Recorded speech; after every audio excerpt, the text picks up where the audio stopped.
Welcome to the 7th module for the Global DARE Foundation Patient Collaborator Training Series.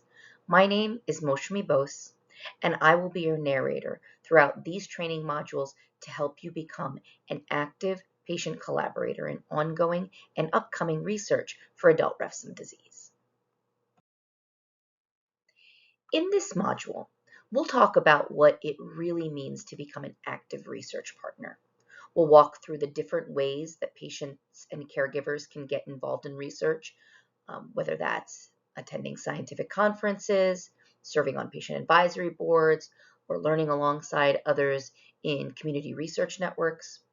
We'll also look at how patient voices shape patient-focused drug development, from early ideas to approved treatments.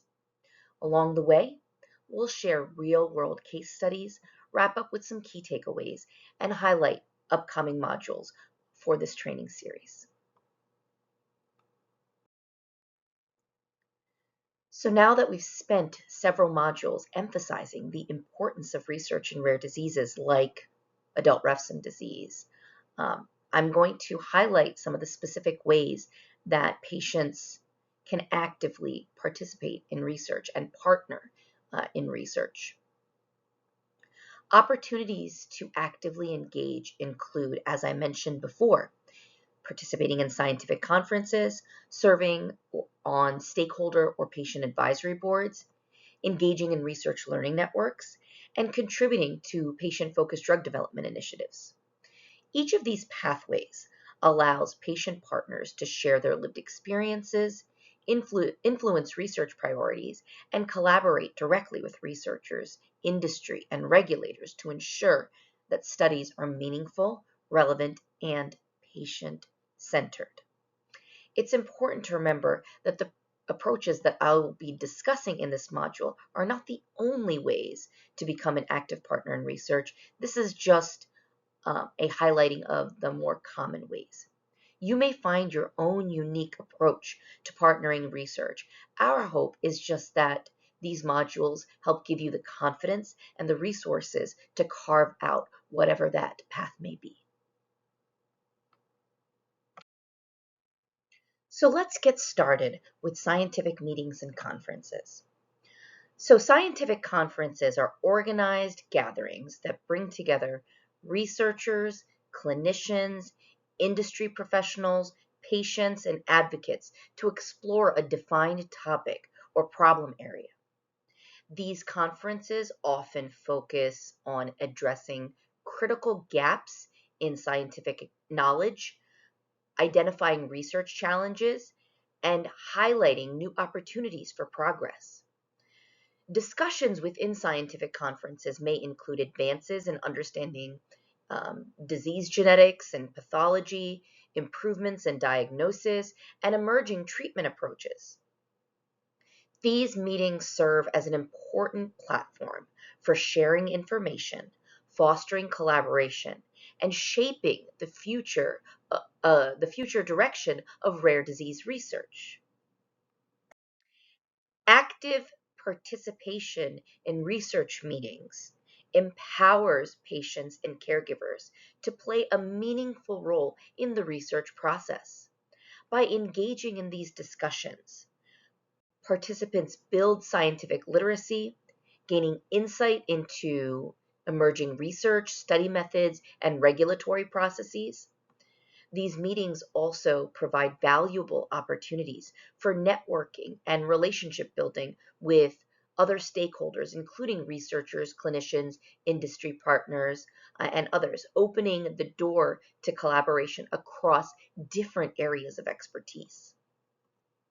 Most importantly, active participation at these conferences allows patient partners to highlight their lived experiences, helping to shape research questions and outcomes that truly matter to the patient community. The shared engagement fosters trust, promotes inclusivity and ethical research practices, and ultimately contributes to better patient outcomes. So now let's talk about patient advisory boards. Patient advisory boards are structured groups of individuals living with a specific rare disease or condition, and this often includes patients, caregivers, and advocates. And in these patient advisory boards, these individuals provide ongoing experiential insight to researchers, sponsors, and developers throughout the drug development lifecycle. These patient advisory boards are usually convened by these researchers, industry partners, patient advocacy organizations, or sometimes multi-stakeholder groups to ensure that research and drug development decisions remain patient-centered. Through ongoing participation, patient advisors provide valuable lived experience insights across the drug development lifecycle. Their perspectives help researchers and sponsors better understand the relationship between patients and their treatments, ultimately shaping study design, development strategies, and outcomes that are more meaningful to the community. Additionally, patient advisory boards can provide a nice opportunity for patients and caregivers to have a connection to the broader patient and family community beyond their own personal disease experience. Patient advisory boards can take many forms.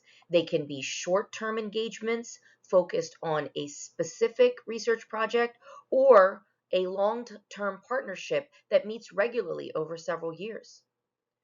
Through these boards, patients, caregivers, and advocates share their insights, knowledge, and lived experience to inform the design and implementation of clinical studies, and as well as patient advocacy initiatives, and even things like reimbursement programs. Common patient advisory board discussions include project updates, feedback on patient-facing materials and trial design, and roundtable conversations that help shape strategic plans and research roadmaps. Together, these contributions foster continued collaboration across all stakeholders and specifically ensure that all patient perspectives, ideally representative of the diversity of age, sex, race, geography within the patient community, remain central throughout the research and development process. So moving on to online research learning networks. And these are virtual community-based platforms that bring together patients, caregivers, researchers, clinicians, and other stakeholders. The goal of these learning networks is to support learning, collaboration, and shared progress around a specific disease or condition. These networks often provide vetted educational resources that help build scientific literacy and confidence, especially for patient partners who are new to research. They also encourage peer-to-peer learning and connection, creating a supportive space to share experiences and insights. In addition, research learning networks can share information about clinical trial opportunities and help facilitate advisory board development as well as conference planning. One great example of a larger research network that is relevant to rare disease is the Rare Disease Clinical Research Network, or RDCRN. The RDCRN is a National Institutes of Health funded research network that was created to accelerate rare disease research and bring patients and scientists together to better understand and treat rare conditions. The RDCRN was established in 2003 following the enactment of the Rare Diseases Act of 2002, which was the formal commitment that directed the NIH to support collaborative clinical research on rare diseases. The RDCRN's mission is to advance medical research on rare diseases by supporting multi-center clinical studies, promote data sharing, and build partnerships between researchers, clinicians, and patient advocacy groups. Through its structure of research consortia and a data coordinating center, it helps scientists and patient communities work together on things like natural history studies, clinical trials, studies identifying new biomarkers, and other research activities that would be difficult for individual sites or centers to conduct alone. Okay, so now I want to talk to you about patient-focused drug development, or PFDD. PFDD is an initiative that was developed by the FDA, the Food and Drug Administration, to address a critical gap in the drug development process.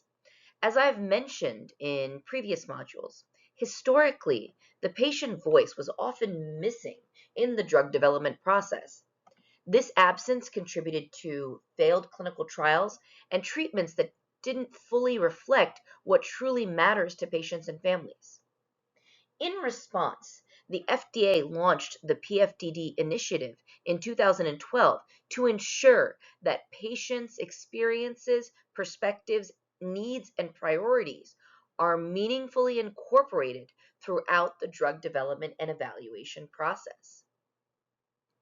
Building on this effort, the FDA introduced the externally led PFDD program, or ELPFDD program, in 2015, allowing patient organizations and communities to lead and shape these discussions as the experts on their diseases.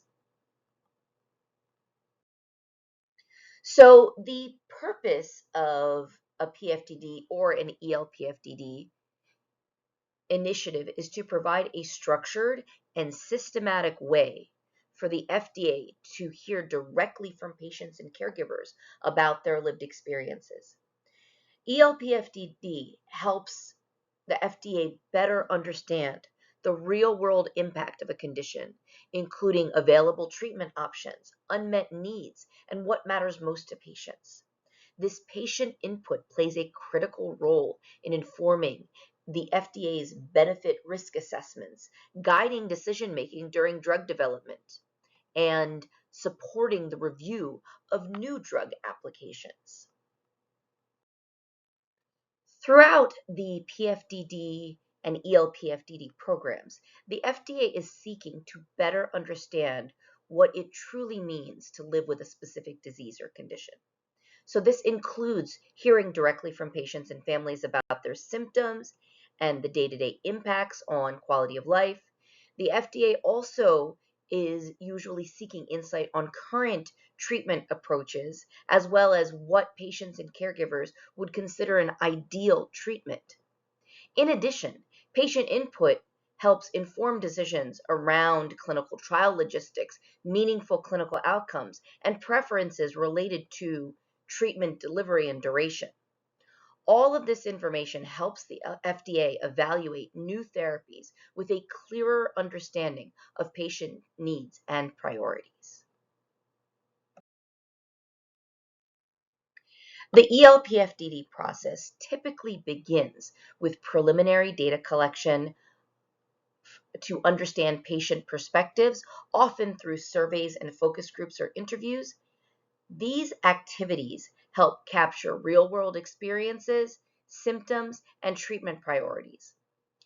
Next, this information is brought together during a town hall style meeting where patients and caregivers share their perspectives directly with members of the FDA. Finally, all of these insights are synthesized into a document called the Voice of the Patient Report, which formally documents patients' experiences and priorities to help inform FDA decision making throughout the drug development and review process.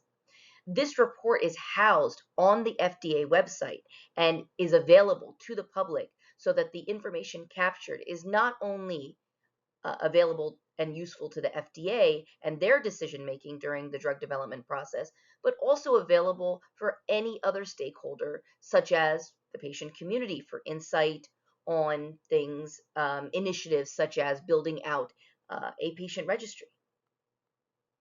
So now that we've gone through some concrete ways to become an active research partner, let's take a look at some real-world examples of some of these approaches.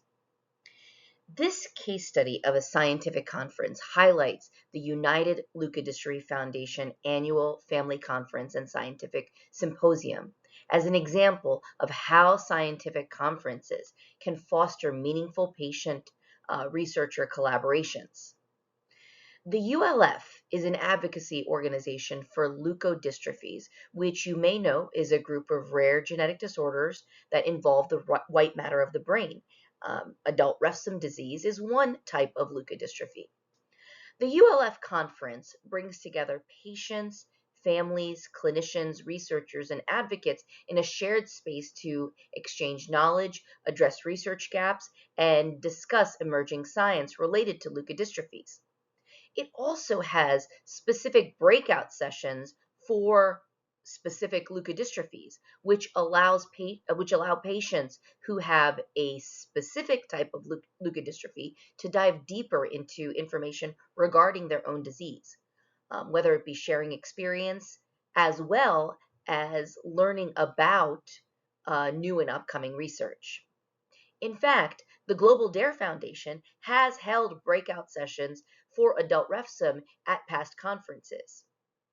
Importantly, conferences like the ULF meeting combine scientific sessions with opportunities for patients and families to share their lived experiences directly with researchers and clinicians. So now let's take a look at a real-world example of a research learning network. I'm going to talk about the Tango 2 Research Foundation, which is the advocacy group for a rare disease called Tango 2 deficiency disorder, which is a disease that I have alluded to in a previous module. The Tango 2 Research Foundation, among its many resources, provides a virtual community-based platform designed to connect patients, caregivers, as well as researchers.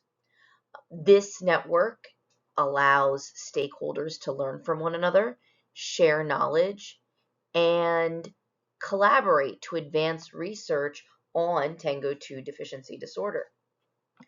Participants can access educational materials to, as I mentioned before, build out that scientific literacy and confidence, connect with other families affected by Tango 2 deficiency disorder for learning or support, stay informed about upcoming clinical research or studies that they could potentially participate in.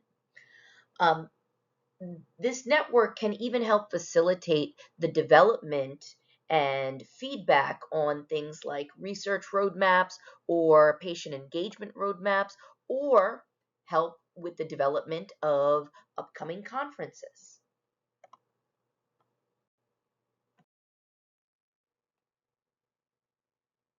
So finally, I'm going to talk about one more example of that I've discussed here, and this is a case study involving the externally led patient-focused drug development, or ELPFDD, meeting held by an organization called a rare disease organization called the Global Foundation for Peroxisomal Disorders.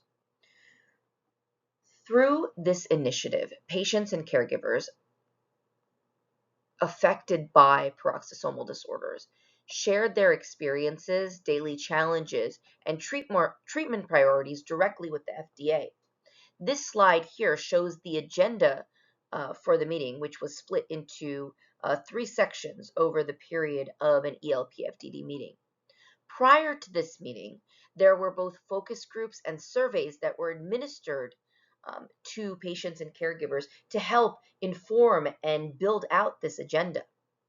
The first section of the agenda focuses on symptoms and impact, which for peroxisomal disorders, based on patient and caregiver feedback, included conversations on vision and hearing loss, sensory and mobility issues, intellectual disabilities, seizures, gastrointestinal function, among other things.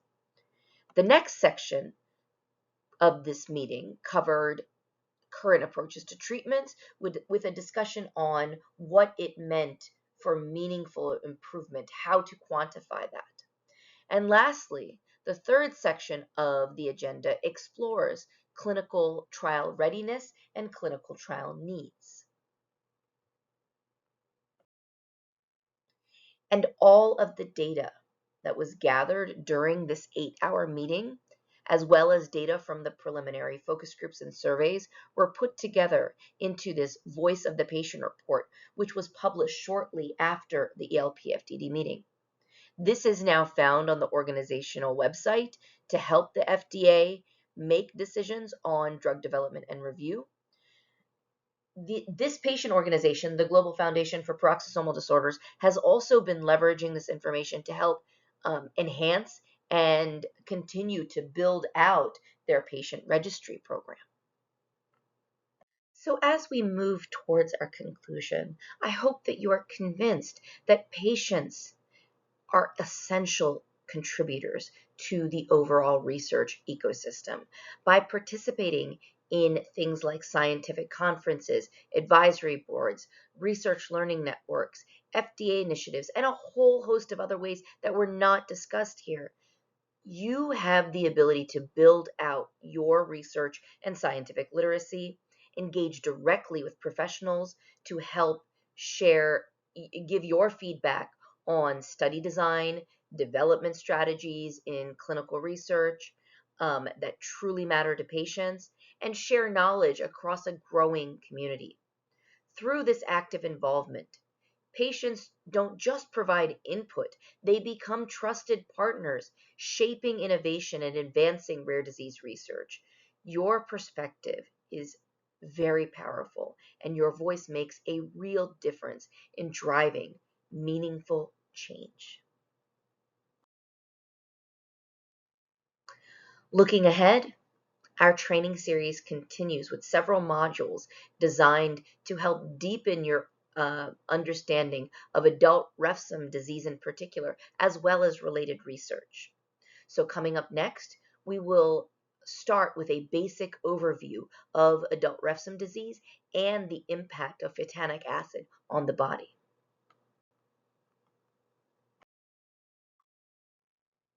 So I want to thank you so much for your time in watching this module. I encourage you to complete the survey that's associated with this module, and I'm excited to continue guiding you through these upcoming modules. I'll see you in the next session.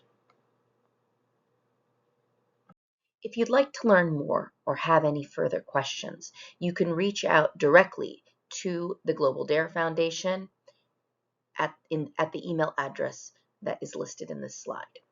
For additional details on FDA regulation of medical products and patient-focused drug development, please visit fda.gov/for-patients.